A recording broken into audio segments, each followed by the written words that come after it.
দীর্ঘ 2 মাসের একটা প্ল্যানিং আমার। আমি প্রায় 8 বছর হয় লেবাননে থাকি। এর আগে কল্পনাও করি নাই। আমি আর আমার মিতা মোহাম্মদ জাহিদ, আমাদের নাম সেম, চিন্তা ভাবনাও কিছুটা মিলে। কোথায় ক্যাম্পিং করা যায় এটা ভাবতে ভাবতে দ্য লেক হাউস নামে একটা জায়গা খুঁজে পেলাম। মোটামুটি ভয় হচ্ছিল, কারণ দেশের বাহিরে নির্জন একটা পাহাড়ে রাতে থাকাটা কেমন হবে সেটা ভেবে। লেবাননে এই প্রথম কোনো বাংলাদেশি হিসেবে আমরা এই ক্যাম্পিং ট্রিপে যাচ্ছি। আমি তো প্রচন্ড এক্সাইটেড। শুরুতে আমরা 10 জনের একটা টিম বানালাম, জায়গাটা নিয়ে রিসার্চ করলাম। ফাইনালি সময় এসে গেছে রওনা হওয়ার। চলুন আপনাদেরকেও নিয়ে যাই আমার সাথে আমার লাইফের প্রথম ক্যাম্পিং ট্রিপে। Let's go.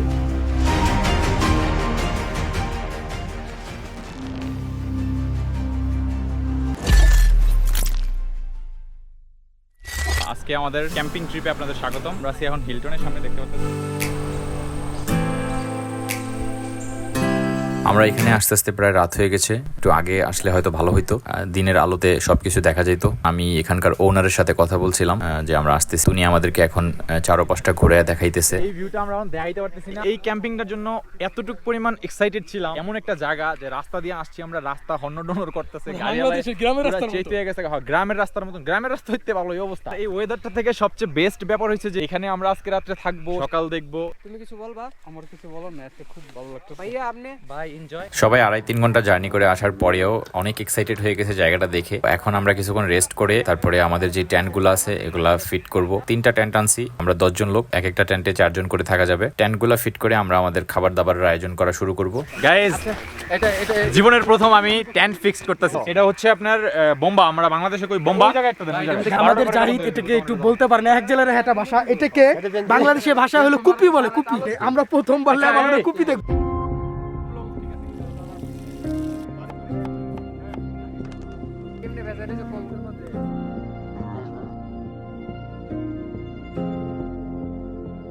এখানে চলতেছে বারবিকিউ। জাহাঙ্গীর ভাই পাইপ নিচে একটা কয়লা ধরতেছে না, এই জন্য চারপাশে ব্যাঙে ডাকতেছে। এটা হচ্ছে আমাদের মশলা। এখানে আমাদের কি কি আছে আমি দেখাই। হলুদ, লবণ, এটা হচ্ছে black pepper,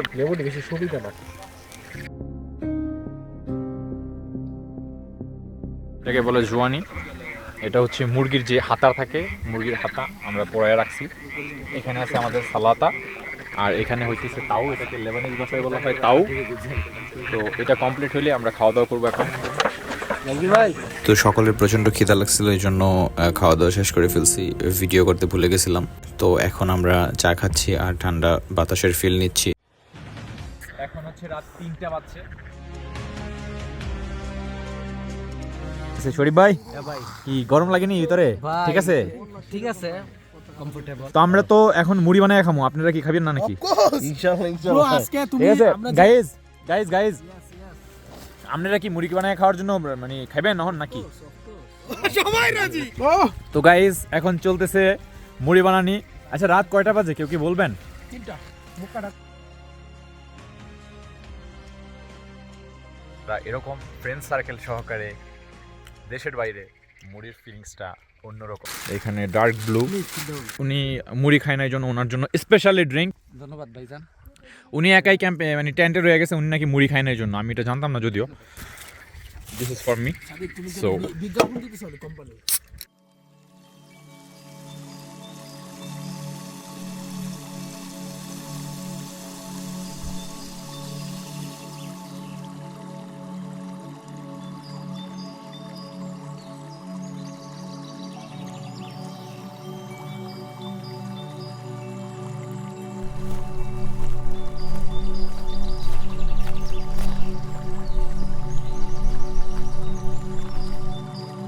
guys, first of all ঘুমের থেকে উঠে সুন্দর একটা লেক দেখতে পেলাম, আর একটা পিছনে একটা বিশাল পাহাড়। আমাদের ক্যাম্প অ্যান্ড আমি সবাই ঘুমোচ্ছে। আমি ইতিমধ্যে উঠে গেছি, কারণ আমার মনে হচ্ছিল যে আজকে ক্যাম্পিংয়ের ডে, নতুন একটা ক্যাম্পিংয়ের দিন। আজকে আসলে অতিরিক্ত ঘুমায়া এই সকালটা মিস করতে চাইতেছিলাম না। এখানে একটা ব্যাঙ আছে যেগুলো সারা রাত ডাকছে। আমার দেখে কি দৌড় দেয় কিনা।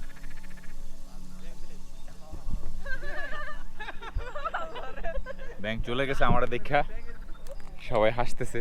আমার কাছে মনে হচ্ছে কি যে ব্যাংকগুলো কি সারা, মানে তুমি দেখো রাত্রে সারা রাত কিন্তু আমরা ব্যাঙের ডাক শুনতে পারছি, এবং কি রিসেন্টলি এখনো আমরা এটা শুনতে পারতেছি। সত্যি এই ফিলিংসটা ভাই লক্ষ টাকা দিলেও পাইবেন না। তো অ্যাকচুয়ালি গাইস এখন আমি আপনাদের দেখাবো এখানে কিছু ফল গাছ আছে। একটা হচ্ছে চেরি ফল। তো গাইস এটা হচ্ছে সেই চেরি ফল, কালারটা অনেক সুন্দর। যদি তুই এটা মিস করস তাহলে মনে কর তুই আনসাকসেসফুল পাবলিক। দর্শক গ্রেট। এটা হচ্ছে গাইস টয়লেট। এখানে আমরা যেটা ইউজ করছি, এখানে আছে ব্যাটারি, সৌরবিদ্যুৎ আছে মেবি, এখানে জেনারেটর আছে যেটা আমরা ওইখানে করছিলাম। পরে এখানে ফর্সি আছে। ফর্সি হচ্ছে শোয়ার জন্য, বাংলায় কি বলে ভুলে গেছি। এগুলো আমরা টেন্টের ভিতরে নিয়ে বিছাইছি। এটা হচ্ছে ওনাদের বাসা। এটা একটা পুরনো ট্রাক্টর। এখানে আছে মামু জান শরীফ অ্যান্ড রুবেল ভাই। রোদ্দুর পাইলাম আমরা এখন, তেমন গরম না তেমন ঠান্ডা না, রিল্যাক্স হাওয়া আর ঝর্ণার একটা নিস্তব্ধ ছাউন। ছোট একটা ঝর্ণা, অল্প একটু করে পানি আসে, বাট ঝিমঝিম ঝিমঝিম একটা ছাউন হইতেছে। তো এখানে আমাদের চার্জার লাগাই দিছে, এখানে আমরা ফোন চার্জ দিছি। গোলাপ ফুল আছে দেখতে পাচ্ছেন, অনেক সুন্দর, অসম্ভব সুন্দর গোলাপ।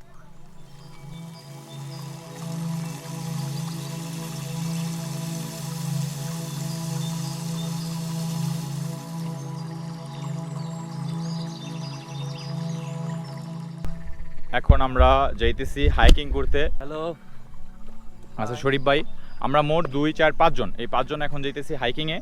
পাহাড়ের ওই চূড়ায় উঠবো, ওই উপরে যে চূড়া আছে ওইখানে উঠবো। ইয়াল্লা লেটস গো গাইজ। এটা ওঠা মোটামুটি অনেক টায়ার্ড একটা কাজ হইব, অনেক কষ্টের একটা কাজ হইব, বাস উঠতে হবে। কারণ আমরা যদি আইসা যদি এই জায়গাগুলোকে এক্সপ্লোর না করি, এই জায়গাগুলোকে যদি আমরা না দেখি, তাইলে তো আমরা আসলে এটার সম্পূর্ণ মজাটা নিতে পারবো না।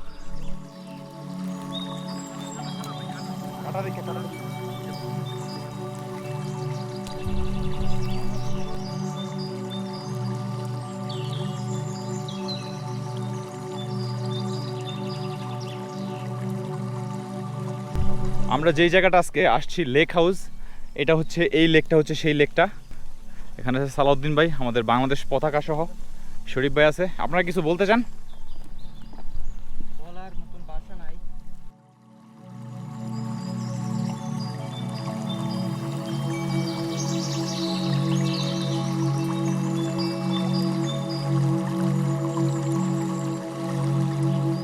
গাইজ দেখতে পারতেছেন প্রচণ্ড ভয়ঙ্কর একটা জায়গা। কারণ এই দিক দিয়া যদি পিছল খায় কেউ পড়ে যায় তাহলে অবস্থা খুব খারাপ। আমার নিচে আছে দেখেন সালাউদ্দিন ভাই, নামার সময় সালাউদ্দিন ভাই অনেক কষ্ট হইব। বেশিক্ষণ নাই, আর অল্প একটু আছে। রে বাপ রে বাপ, কিরে ভাই এন্দা তো পুরাই টাপ। আমরা চলে আসছি উপরে আমাদের গন্তব্যে। কারণ উপরে আরেকটু বাকি আছে, এর উপরে ওঠা যাবে না, কারণ এখানে সেফটি ছাড়া ওঠা মানে ঝুঁকিপূর্ণ হবে। কারণ হচ্ছে যে পড়ে যাওয়ার সম্ভাবনা আছে। আর এমনি যেখানে আসছি এখানেই প্রচণ্ড কষ্ট করে আসছি, কিন্তু ভিডিওতে জিনিসটা বোঝা যেতে পারি নাই। তারপরে দেখেন ওই যে আসতেছে, ওই যে মেহেদিরা নিচে, আমরা আসছি ওইখান থেকে। ওইটা হচ্ছে লেক হাউস আমাদের। তো এটা হচ্ছে ভিউ গাইজ, দেখতে পারতেছেন আমরা কোথায় আছি।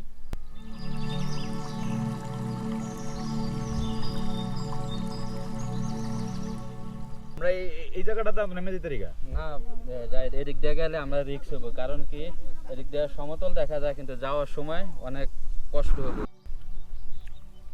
আমার কাছে ভালো লাগছে এই বাড়িগুলা, যদি ভিডিওতে দেখা যায় না ভালো করে। এই যে সামনে বাড়িগুলা, এগুলা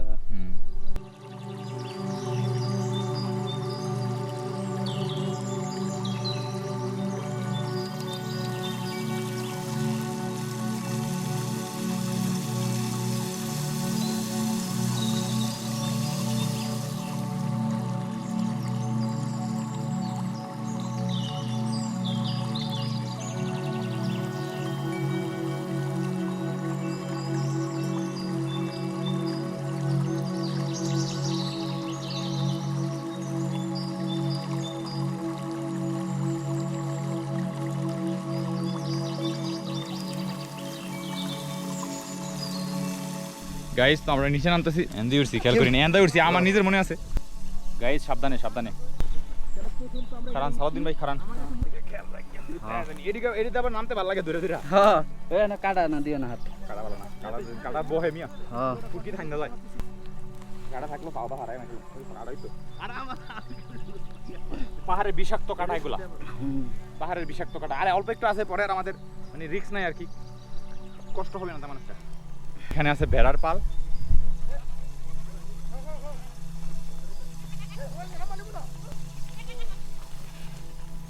Where are you from? Sharre. I mean, Han. How much? How much? How much? Adde? How much? How much? Wahad?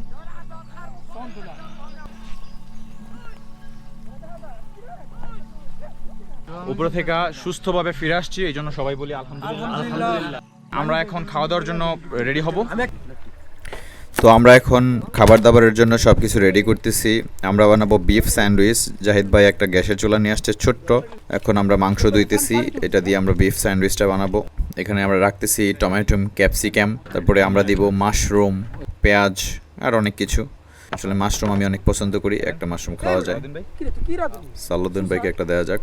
তো এখানে কাটতেছি পেঁয়াজ, টমেটো, তারপরে যা যা লাগে আমরা কেটে নিব। আর মাংস পরিষ্কার করতেছি, কারণ মাংসের ভিতরে একটা টাড়ি পর্দা থাকে, ওইটা কামড়ে পড়লে ভালো লাগে না। তো মাংসগুলো আমি পাতলা পাতলা করে কাটতেছি। এখানে দিয়ে দিছি আমি ঘি, তারপরে পেঁয়াজ।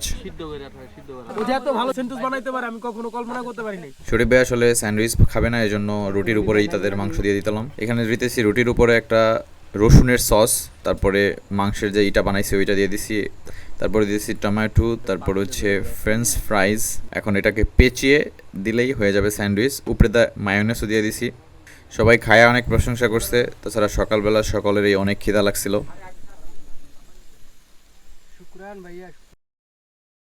আমার কাছে ও মাই গড, প্রচুর মিষ্টি। ফ্রিজ দেখাইতেছি, মিষ্টি আবার ঠান্ডা। গাইস প্রচুর মিষ্টি, এই জায়গায় গাছ আছে শুধু এগুলো ওই মিষ্টি না। চালো দি ভাই। আচ্ছা ব্রো, এই যে চেনি ফলটা আই না, যাই পাগল হয়ে গেছে দেখে, তোরা বারবার বলছিল। আরে না এনো দেখতে বাইরে আচ্ছা গেলে ব্রো গরম। ব্রো, তোমার কেমন লাগতেছে ফিলিংসটা বলো? অনেক মজা। এখানে তো খাবে একটা খাইছিলা, কেমন লাগছিল?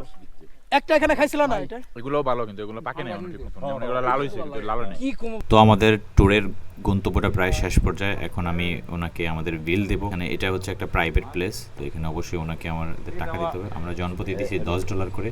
আমরা 10 জন, মোট $100 হয়েছে। উনি হচ্ছে এখানকার মালিক। ওনার সাথে কিছুক্ষণ কথা বললাম, তারপরে ওনাকে টাকা দিলাম। তো এখন আমরা সব কিছু গুছিয়ে বাসার জন্য রওনা হব। আমরা এখন এখানে কমপ্লিট করে ফেলেছি লাইফের ফার্স্ট টাইম ক্যাম্পিং। আমাদের সাথে যারা আছিলেন, যারা আসছেন, সবাই অনেক হ্যাপি ছিল, সবাই অনেক খুশি ছিল। আমাদের আসলে এখানে আসছি পরে বাজেট একটু বেশি হয়ে গেছে, আমরা যেটা মানে চিন্তা করছিলাম, বাট তারপরেও মানুষজন খুশি। অফকোর্স আমরা মানে টাকা পয়সা বড় কথা না, আমরা যে মজাটা করছি মানে দীর্ঘ অনেক দিনের ওর পরিশ্রমের বা প্ল্যান বা সবকিছু অ্যারেঞ্জমেন্ট করার পরে এই জিনিসটা মানে সাকসেস হয়েছে, আমরা এটাই খুশি। তো সবাই ভালো থাকেন, স্পেশাল একটা মানে thank you so much and good bye. যেতে যেতে আপনাদেরকে একটা ড্রোন শট দেখাবো।